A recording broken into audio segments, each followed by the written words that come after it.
11 अप्रैल 2021। विदेश नीति में दुनिया भर में अपने डंका बजने का शोर करने वाली मोदी सरकार को पता ही नहीं चला कि 7 अप्रैल को अमेरिका उसके साथ क्या क्या कर गया। और अमेरिका जो कर गया और करने के बाद जो कर रहा है, मोदी जी अभी तक उस पर चूं तक नहीं कर पाए हैं। अमेरिका की इस नियम विरुद्ध, कानून विरुद्ध हरकत का विदेश मंत्रालय की तरफ से कोई भी माकूल जवाब नहीं दिया जा रहा है। बस पिछले 3-4 दिनों में अमेरिका ने भारत के साथ जो हरकत कर दी है, कि जो अभी तक चीन या पाकिस्तान की भी करने की हिम्मत नहीं हुई है, उसी पर सरकार लीपापोती कर रही है। आइए जानते हैं क्या है पूरा मामला। अप्रैल के इस दूसरे पखवाड़े में, जबकि हर तरफ चुनाव और कोरोना का शोर है, चुपके से अमेरिका के नौसैनिक जहाज जॉन पॉल जोन्स ने भारत के लक्षद्वीप के आइलैंड्स के नजदीक 130 समुद्री मील वेस्ट में भारत के SEZ यानी कि हमारे विशिष्ट आर्थिक क्षेत्र में एक भरे पूरे सैन्य अभियान को अंजाम दिया है। अमेरिका का ये मिलिट्री ऑपरेशन इसी महीने की 7 अप्रैल को किया गया। और खास बात यह है कि ऐसा करने से पहले अमेरिकी फोर्स ने न तो भारत से कोई अनुमति मांगी और न ही भारत को इसके बारे में ज्यादा कुछ बताया। भारत का जो समुद्री कानून है, उसके तहत समुद्र तट से समंदर में 200 नॉटिकल मील तक भारत का SEZ क्षेत्र है।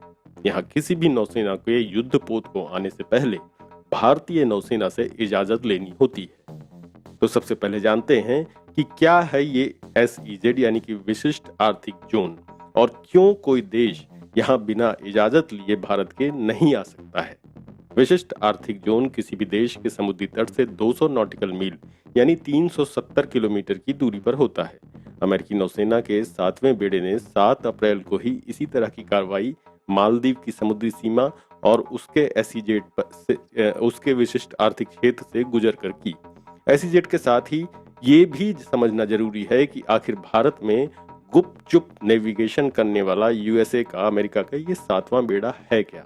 ये कोई मामूली बेड़ा नहीं है, ये अमेरिकी नौसेना का सबसे अग्रिम तैनाती वाला सबसे बड़ा बेड़ा है।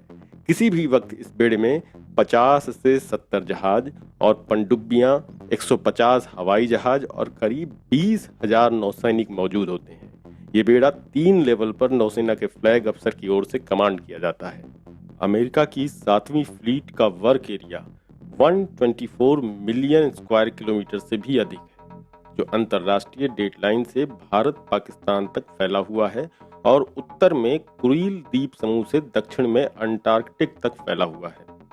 75 से अधिक साल हो गए अमेरिका की 7वीं फ्लीट ने इंडो पैसिफिक में अपनी मौजूदगी बनाए रखी है। ये घटनाक्रम भारत के लिए चौंकाने वाला जरूर है, क्योंकि भारत और अमेरिका घनिष्ठ सहयोगी हैं और हिंद महासागर क्षेत्र में चीन के बढ़ते प्रभाव को रोकने के लिए मिलकर काम करते हैं। और दोनों ही देश क्वाड ग्रुप के भी मेंबर हैं, जिसका एक बड़ा मकसद चीन के बढ़ते प्रभाव को रोकना है। ऐसे में जिस तरीके से ये कार्रवाई की गई है और जिस दादागिरी की भाषा में इसकी घोषणा की गई है, उसे नजरअंदाज करना भारत के लिए बहुत मुश्किल है। अमेरिका हर देश में न केवल अपनी मनमानी करता है, बल्कि उसे जस्टिफाई भी करता है। यही हरकत उसने इस अभियान के बारे में अपने बयान से की है।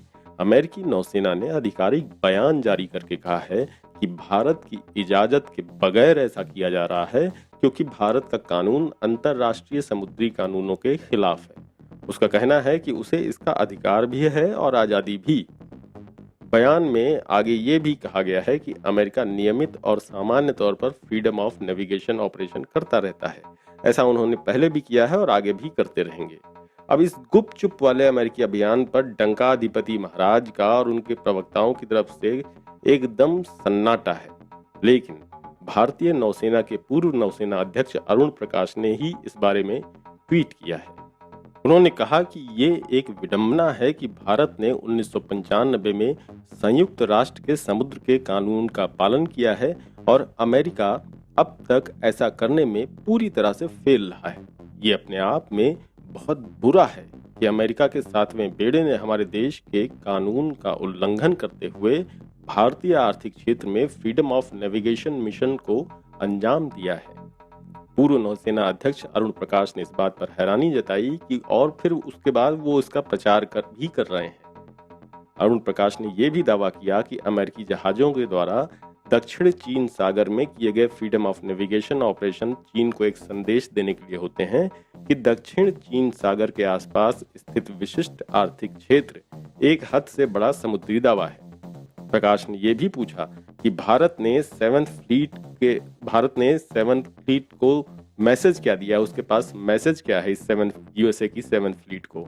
ये एक पुराना नियम है, किसी भी नौसेना के युद्धपोत को आने से पहले भारतीय नौसेना से इजाजत लेनी होती है। ऐसे कैसे आप बिना पूछे चले आएंगे।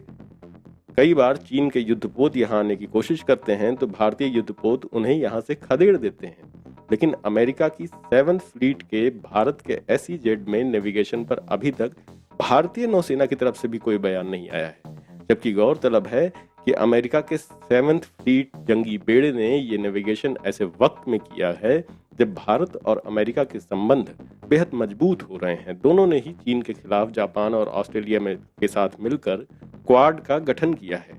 चारों देशों की नौसेनाएं एक साथ मिलकर मालाबार एक्सरसाइज में भी हिस्सा लेती हैं। इसी हफ्ते 5 से लेकर 8 अप्रैल तक बंगाल की खाड़ी में चारों देशों के युद्धपोतों ने फ्रांसीसी नौसेना के तत्वाधान में ला पुरियोज एक्सरसाइज में भी हिस्सा लिया था। 28 मार्च को अमेरिकी carrier strike group US Theodore Roosevelt ने पूर्वी हिंद महासागर में भारतीय नौसेना के साथ पैसेज एक्सरसाइज में भी हिस्सा लिया था। अभी तक अमेरिकी नौसेना दक्षिणी चीन सागर में फ्रीडम ऑफ नेविगेशन का दम भरती थी, क्योंकि दक्षिणी चीन सागर में चीनी नौसेना किसी बाहरी देश के युद्धपोत या फिर जंगी बेड़े को दाखिल नहीं होने देती है। हालांकि अमेरिकी नौसेना के 7वें जंगी बेड़े के जरिए अमेरिका ने पहली बार भारत के स्पेशल इकोनॉमिक जोन में दाखिल होने से सभी को हैरान कर दिया है। ये वही 7वां जंगी बेड़ा है जो 1971 के युद्ध में पाकिस्तान की मदद के लिए भारत के खिलाफ बंगाल की खाड़ी में दाखिल हो गया था। अमेरिकन नेवी के 7वें बेड़े की इस हरकत के बाद दोनों देशों में तनाव बढ़ने की आशंका जताई जा रही है। अमेरिकी नौसेना के इस ऑपरेशन पर रिएक्शन देते हुए भारत के विदेश मंत्रालय ने कहा कि समुद्री कानून को लेकर संयुक्त राष्ट्र के कन्वेंशन पर भारत का रुख ये है कि कन्वेंशन के तहत किसी दूसरे देश को विशेष आर्थिक क्षेत्र में और महाद्वीपीय शेल्फ में सैन्य अभ्यास या युद्धाभ्यास करने के लिए ऑथराइज नहीं किया जाता है। साथ ही विदेश मंत्रालय ने यह दावा किया कि वो इस अभियान पर नजर भी रखे था। प्रवक्ता ने साफ तौर पर कहा कि जब अमेरिकी नौसेना का 7th फ्लीट का युद्धपोत USS जॉन पॉल जोन्स फारस की खाड़ी से मलक्का स्टेट की तरफ गुजर रहा था, तब उसे लगातार मॉनिटर किया जा रहा था। भारतीय विदेश मंत्रालय ने कहा कि इस संबंध में भारत ने अपनी चिंता को लेकर डिप्लोमेटिक तरीके से अमेरिका की सरकार को बताया है। उधर भाजपा के ही सुब्रमण्यम स्वामी ने इस मामले पर मोदी सरकार की कड़ी आलोचना की है, बल्कि मोदी सरकार को उन्होंने चमगादड़ तक बता डाला। उन्होंने मोदी सरकार की तुलना पंचतंत्र के चमगादड़ से कर ली है। कहानी आप लोग सर्च करके पढ़ लीजिएगा।